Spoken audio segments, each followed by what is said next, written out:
蜜蜂小精灵是和上一次介绍的尖吻霓虹小精灵是同一属的。这两种鱼一眼看过去确实有挺多相似的地方，体型都偏小，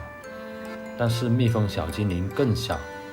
身上都有若隐若现的小斑点。蜜蜂小精灵的正式全称是 Rhinotocinclus isabella。Rhinotocinclus 是2022年，是去年才新定下来的属名。Isabella 这个种名呢，是这个新属的作者雷斯，以他从小就非常喜欢观赏鱼，同时也很热衷于保护生物多样性的小女儿 Isabella 来命名的。蜜蜂小精灵体型娇小迷你，我养的这两条都只有2厘米左右，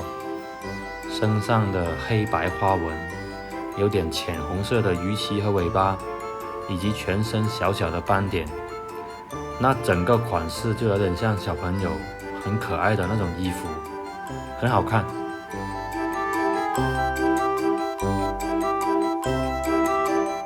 平时很喜欢趴在沉木底下，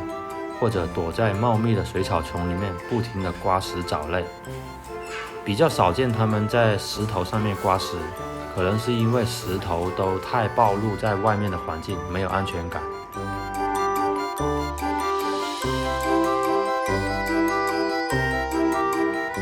根据卖家和其他前辈的介绍视频和评论里面了解到，蜜蜂小精灵原生的环境是水流缓慢的黑水河， pH 值应该是弱酸的，水温24到28度，它对水质波动比较敏感，喜欢刮食附着的藻类、菌膜，还有微生物。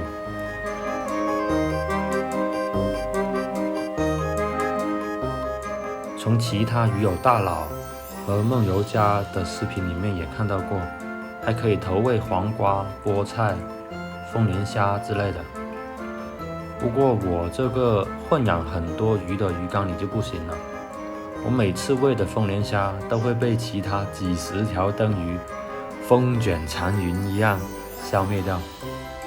所以我从来没有看到过这个蜜蜂小精灵吃丰年虾。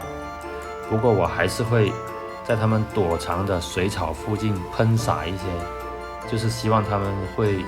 过后吃掉残留的那些丰年虾。1年半之前，我刚入坑水草缸，就被蜜蜂小精灵的可爱外表吸引过。当时觉得已经是斥巨资购买了，买了1条，但是大概1个星期之后就可能都没有1个星期就挂了，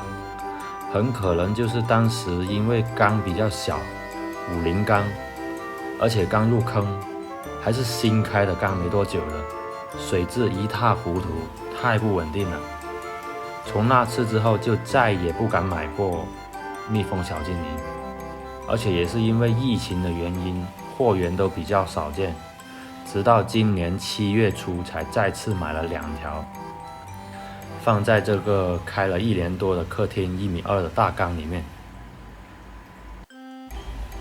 这次的2条到目前为止接近2个月了，看上去还很活泼健康。做这个视频的时候，我才想起来特意测了一下水质指标， TDS 是50， pH 值是 6.8， 冷水机控制水温在25到26度， GH 硬度2。由于水体比以前大很多，也开缸1年了，水体系统也比较稳定了，而且缸里面水草很茂密，沉木和石头都有直接照射到光线，都有厚厚的一层藻，所以它们应该是不缺藻类和菌膜食物的。这个缸目前还没有什么高级的藻类大爆发，最麻烦的还是蓝绿藻。但是我已经不敢再用罗红霉素、乌二醛、双氧水这些药来除藻了，因为已经有好几条小精灵陆续在药物之下回了老家。不过惊讶的是，这2条蜜蜂小精灵居然安然无恙，